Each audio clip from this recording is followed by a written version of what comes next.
எதுக்கு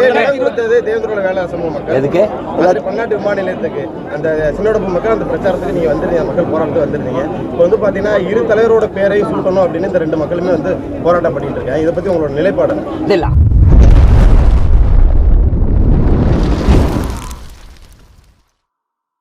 என்னுடைய செயலும் சிந்தனையிலும் இந்த சமூகத்துக்கு பயனுள்ளதாக இருக்குன்னு நினைக்கிறவங்க மட்டும் இந்த மூவேந்தர் மீடியாவை சப்ஸ்கிரைப் பண்ணிவிட்டு பெல் ஐக்கான் ஆல் கொடுத்து வந்து ஃபாலோ பண்ணிக்கோங்க.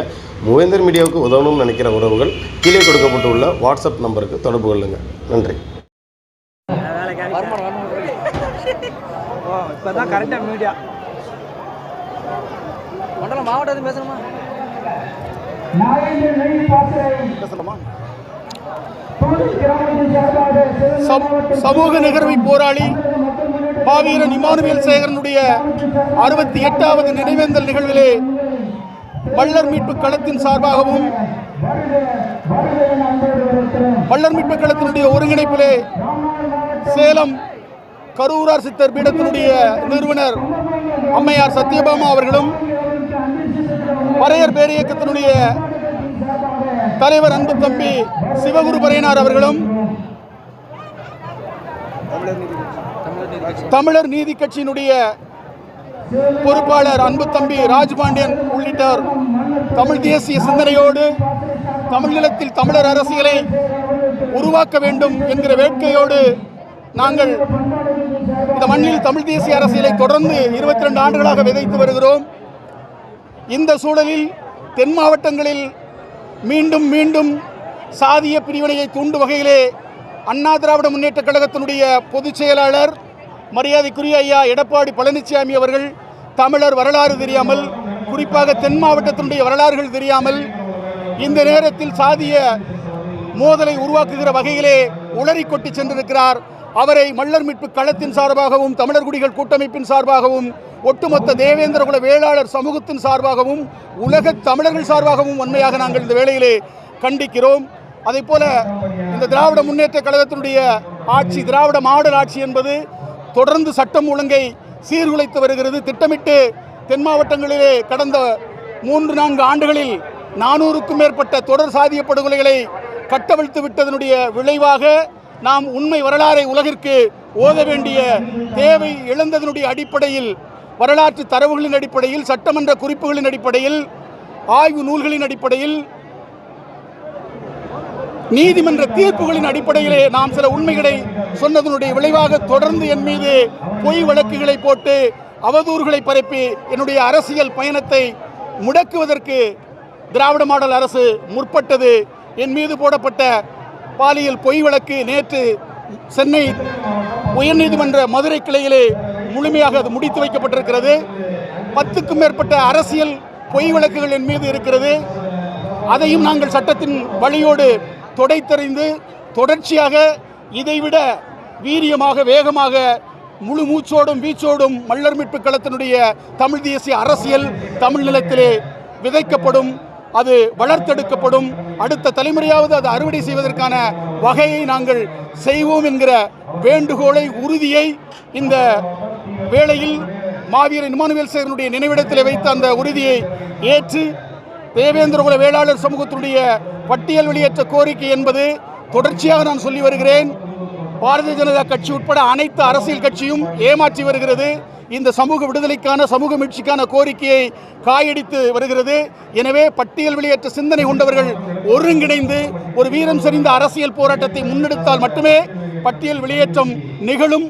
அதை அடுத்த கட்டமான பாய்ச்சல் தமிழர் அரசியலை தமிழ் பெருங்குடிகள் ஒருங்கிணைந்து கைப்பற்றுகிற ஒரு அரசியல் அந்த மண்ணிலே பிறக்கும். இதை தேவேந்திரகுல வேளாளர் சமூக இளைஞர்கள், கல்வியாளர்கள் சிந்தையிலே கொண்டு இந்த நிலத்திற்கான அரசியலை, இந்த மண்ணுக்கான அரசியலை, இந்த மண்ணின் மக்களுக்கான தமிழ் தேசிய விடுதலை அரசியலை முன்னெடுப்பதற்கு நாம் அணியமாக வேண்டும். எனவே அந்த செய்தியை கேட்டுக்கொண்டு தொடர்ச்சியாக திராவிடத்தை எதிர்த்து திராவிட ஒழிப்பு மாநாடு நடத்தினோம். திராவிட பொய் கருத்தியல் ரீதியாக நாம் கிழித்தெறிந்தோம். இதனுடைய விளைவாக தமிழ் தேசியம் பேசினாலோ, திராவிட எதிர்ப்பை பேசினாலோ அவர்கள் மீது கற்பழிப்பு வழக்குகளும், கற்பழிப்பு முயற்சி வழக்குகளும், அவர்கள் பாலியல் குற்றவாளிகளாக பார்க்கப்படுகிற ஒரு உளவியலை இங்கே திராவிட மாடல் அரசு ஏற்படுத்தி கொண்டிருக்கிறது. இங்கே ஜெயலலிதாவோ, கருணாநிதியோ, எம்ஜிஆரோ இவர்களெல்லாம் பாலியல் குற்றத்திற்கு அப்பாற்பட்டவர்கள் போல தமிழ் தேசியம் பேசினால் செந்தமிழன் சீமான் மீது அவதூறு வழக்கு, தம்பி செந்தில் மல்லர் மீதும் அவதூறு வழக்கு, அவர் மீதும் கற்பழிப்பு பொய் வழக்கு, என் மீது கற்பழிப்பு முயற்சி என்கிற பொய் வழக்கு. எனவே வழக்குகளை போட்டால் அதில் சட்டத்தில் மட்டுமல்ல தேர்தல் களத்திலும் நாங்கள் அதை எதிர்கொள்வோம். எங்களை எந்த வகையிலும் நீங்கள் முடக்கி விட முடியாது. இமானுவேல் சேகரனுடைய ஆன்மா எங்களை வழிநடத்தும். தமிழ் தேசியம் வென்றே தீரும்.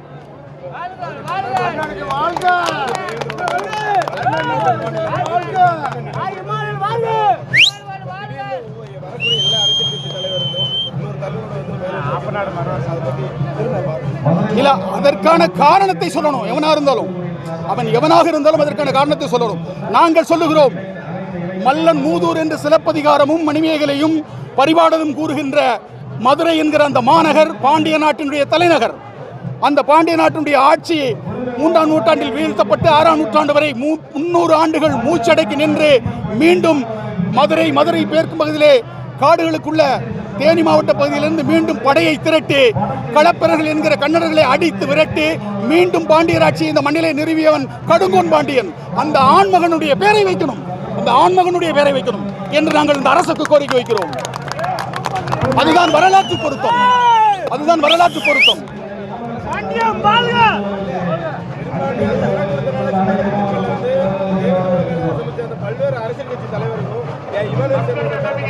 சாதிய முரண்பாடுகளை நாம் கூர்மைப்படுத்த விரும்பவில்லை. வரலாற்றின் அடிப்படையில் மதுரை மண்ணுக்கு கடுங்கோன் பாண்டியன் பெயரை வைப்பதுதான் அது பொருத்தமாக இருக்கும், அது சரியாக இருக்கும், அது தீர்வாகவும் இருக்கும். அதை மல்லர் மீட்புக் கழகம் முன்வைக்கிறது. இதை தேவேந்திரோல வேளாளர் மக்களும் அனைத்து தமிழ் சமூகமும் புரிந்து கொள்ளணும். மீண்டும் மீண்டும் இந்த தென் மாவட்டத்தில் இருக்கக்கூடிய பெரும் சமூகங்களுக்கு இடையே அரசியல் பொறிக்கைகள். ஏன் நான் கேட்கிறேன், எடப்பாடி பழனிசாமி இன்னைக்கு சொல்லிட்டு போறாரு யார் பேரையும் வைக்கணும்னு. நீ ஆட்சியில 4 வருஷம் இருந்தீல, என்ன புடுங்கின, ஏன் புடுங்கல, யாரையும் ஏமாற்ற இந்த 2 சமூகத்தை மோத விட்டு நீ ரத்தம் குடிக்க அலைகிற, நீ தூத்துக்குடியில் துப்பாக்கி சூடு நடத்தி ரத்தம் குடிச்ச ஓநாய். எனவே இது எடுபடாது. அதே போல மு.க. ஸ்டாலின் ஆட்சியில் இல்லாத போது நான் பேர் விமான நிலையத்துக்கு போறாரு, இப்ப ஆட்சியில் நிக்கிற என்ன புடுங்கிட்டு இருக்க. அதே போல ஓ பன்னீர்செல்வம் ஓனாய். இந்த அனைத்து அதிமுக திமுக எவனாக இருக்கட்டும், விமான நிலையத்திற்கு எந்த ஒரு தனி மனிதனுடைய பெயரை வைக்கக்கூடாதுன்னு அரசாணை இருக்கிறது இந்திய அரசியலிலே. சரியா? அதையெல்லாம் மாற்றுவது எளிதான காரியம் கிடையாது. மக்களை ஏமாற்றுவதற்கு அவர்கள் பேசிக் கொண்டிருக்கிறார்கள். சட்டப்படி யாருடைய தனி மனிதனுடைய பெயரை இங்கே வைக்க முடியாது என்பதுதான் இன்றைக்கு வரைக்கும் சட்டம். அந்த சட்டத்தை மாற்றுவதற்கு தமிழ்நாடு அரசுக்கு எந்த அதிகாரமும் கிடையாது, தமிழ்நாடு அரசியல்வாதிகளுக்கு எந்த அதிகாரமும் கிடையாது. அது மத்திய அரசு செய்ய வேண்டிய வேலை. அதனால அவங்களோட வேலையை பார்க்கணும் மொழியை, தேவையில்லாத வேலையை பார்த்தா தேர்தல் நேரத்தில் அது வெடித்து சிதறும். ஐயா இமானுவேல் சேகரனார் அவர்கள் பாண்டியகுல மண்ணின் தமிழின உரிமையையும் சமூக நீதியையும் நிலைநாட்டி வாழ்ந்தார் என்பது பெருமகிழ்வு உலக தமிழர்களுக்கு. இதேபோல் சேர சோழ பாண்டியர்கள் எல்லோரும் தமிழினத்தவர்களே, தமிழின குறிவழி வாரிசுகளே. அப்படிப்பட்ட நமது எந்த ஒரு தமிழ் சமூகமும் எங்கும் சமூக நீதியோடு ஆளவும் இல்லை, வாழவும் இல்லை. அடக்குமுறை ஆட்சியே நிகழ்கிறது. திராவிட ஆட்சி முழுமையாக தமிழ் வழிபாட்டு உரிமையை மீட்டு எடுத்தோம் என்று கூறுகின்ற அந்த ஆட்சி முழுமையாக சமஸ்கிருதத்தை தான் தழுவுகிறது. சமஸ்கிருத பார்ப்பன வடவர்கள் மட்டுமே கருவறையில் ஆளுகின்றார்கள். தேவேந்திர குல வேளாளர் மரபினத்தவர்களோ அல்லது எந்த ஒரு பாண்டிய குல மரபினத்தவர்களோ சேர சோழ நம்மளுடைய தமிழின மரபு அணுவாக வாழக்கூடிய யாரும் தமிழ்நாட்டில் கட்டப்பட்ட அனைத்து வகையான கோயில் மூல கருவறையில் நம் இனமும் இல்லை, தமிழும் இல்லை. வடவரான பார்ப்பனர்கள் மட்டுமே உள்ளார்கள். இவர்களுக்கு இந்த ஆளும் அரசு முழுமையாக அனுமதி கொடுத்து ஒவ்வொரு கோயில் குடமுழுக்கிலும் சமஸ்கிருதமும் பார்ப்பனரின் ஆதிக்கம் மட்டுமே இருக்கின்றது. கருவறையிலும் நம் இனம் வாழவில்லை, ஆளவில்லை. உள்ளே இருக்கிறது நம்மளுடைய மூத்தோர்கள், நம்மளுடைய முன்னோர்கள், நமக்காக இந்த மண்ணுக்காக வாழ்ந்த கடவுளர்களே. எனவே இமானுவேல் சேகரனார் போல் ஒவ்வொரு தமிழின மரபணு வாரிசுகள் யாவரும் கருவறையிலும் நாமே ஆள வேண்டும். ஆளும் ஆட்சி சிற்றரசு பேரரசாக அன்றைக்கு வாழ்ந்த ஆட்சி இன்றைக்கு வீழ்ந்து கிடக்கின்றது. ஆட்சி அதிகாரத்தில் முழுமையாக அந்நியரும் அந்நிய மொழி வழியை தாய்மொழியாக கொண்டவருமே ஆளுகின்றார்கள். இந்த ஆளுமையை மாற்ற வேண்டும். இங்கே கூடியிருக்கக்கூடிய அத்தனை மக்களும் தமிழின தாய்வழி சகோதர தோழமைகளாக உறவுகளாக இருக்கக்கூடிய எல்லோரும் நாம் சேர்ந்து நம் இனத்தவரை நம் தமிழ்நாட்டில் ஆள வைத்து வாழ வைக்க வேண்டும் என்பது தமிழின அவர்கள் மீது ஆணையிட்டு கரூரார் குருபீடத்தின் மீது ஆணையிட்டு நான் வேண்டி அறிவிக்கின்றேன். தம்பி பறையர் பேர் சமூக நீதி போராளி, சமநீதி போராளி, சமூக நீதி சமநீதி என்ற தத்துவத்தின் விதை தியாகி இமானுவேல் சேகரனார்.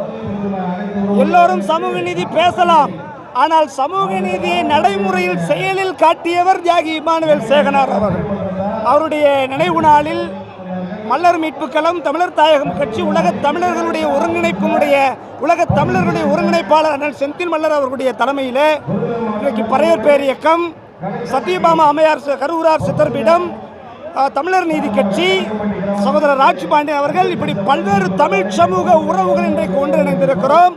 அவருடைய நினைவு நாளில் ஒன்றை இந்த திராவிட மாடல் அரசுக்கும் சரி திராவிட தத்துவத்தால் இந்த மண்ணை இந்த மக்களை ஏமாற்றி கொண்டிருக்கிற பிழைப்புவாதிகளுக்கு ஒரு எச்சரிக்கை விடுக்கிறோம். அண்ணன் அவர்கள் சொன்னது போல இந்த தமிழ் மண்ணில் மதுரை மண்ணில் தமிழ் வளர்த்த கடங்கோன் பாண்டியன் அவர்களுடைய பெயரைத்தான் வைக்க வேண்டும். சமநீதியோடு அண்ணன் இன்றைக்கு அந்த கருத்தை முன்வைத்திருக்கிறார். அதை தமிழர்கள் கூட்டமைப்பு அதை இந்த அரசுக்கு மீண்டும் ஒரு முறை வலியுறுத்துகிறோம். நீங்கள் போகிற போக்கில் இன்றைக்கு இந்த சமுதாயத்தை இந்த மண்ணின் பூர்வகுடிகளை எகத்தாளமாக திடீர் பாண்டியர் என்று சொல்லுகிறீர்கள். ஆமாம், உங்கள் பார்வையில் திடீர் பாண்டியர் தான் காரணம். பாண்டியர் என்கிற வரலாறு மறைந்து கிடந்தது. அதை அண்ணன் மீண்டலும் பாண்டியர் வரலாறு என்று கொண்டு வந்தார். ஆகவே திடீர் பாண்டியர் அல்ல, மீண்டலும் பாண்டியர் என்பதை நீங்கள் திருத்திக் கொள்ள வேண்டும். உங்களுடைய அநாகரிக அரசியலுக்கு இந்த தமிழ் சமூக மக்கள் பலிகடா ஆக மாட்டோம். ஆகவே இனிவரும் காலங்களில் இப்படியான வரலாறை பேசுகிற அண்ணன் செந்தில் மல்லர் அவர்கள் மீது இந்த அரசு கடுமையான ஒடுக்குமுறை, கடுமையான அடக்குமுறை, பொய் வழக்கு, இப்படிப்பட்ட பொய் வழக்குகளுக்கு இந்த சமுதாயம் நாங்கள் என்றைக்கும் பயந்தவர்கள் அல்ல, இந்த மண்ணை ஆண்டவர்கள். மீண்டும் ஆள்வதற்காக வருகிறோம். நீங்கள் எங்களை ஏமாற்றி பிழைப்பு நடத்தி கொண்டிருக்கிறீர்கள். பொய் வழக்கு போடுகிற இந்த அணுகுமுறை வடுக திராவிட ஆட்சி என்று சொல்ல வேண்டும். அண்ணன் செந்தில் மல்லர் அவர்களுடைய வழக்கை குறிஞ்சாக்குளம் நால்வர் படுகொலைக்காக இப்படி தொடர்ச்சியாக தமிழர்களுடைய நீதிக்காக தமிழர்களுடைய வரலாற்றை பேசியதற்காக வடுகர்களுடைய கைக்கூலிகளை வைத்து பொய்யான வழக்கு காவல்துறையால் கைது செய்கிறீர்கள். தென் மாவட்ட காவல்துறை ஒன்றை புரிந்து கொள்ள வேண்டும். அண்ணனின் மீது பதிவு செய்யப்பட்ட பொய் வழக்குக்கு நீங்கள் பதில் சொல்லி ஆக வேண்டும். நாங்கள் உலக நீதிமன்றம் வரை போகக்கூடிய தொடர்பில் இருக்கிறோம். அந்த சமுதாயத்தின் வித்துக்களாக இருக்கிறோம். ஆகவே பூர்வகுடி தமிழர்கள் இந்த மண்ணை ஆளுவோம், அதற்கான அரசியலை நாங்கள் ஒன்றிணைப்போம் என்று கூறி விடைபெறுகிறோம்.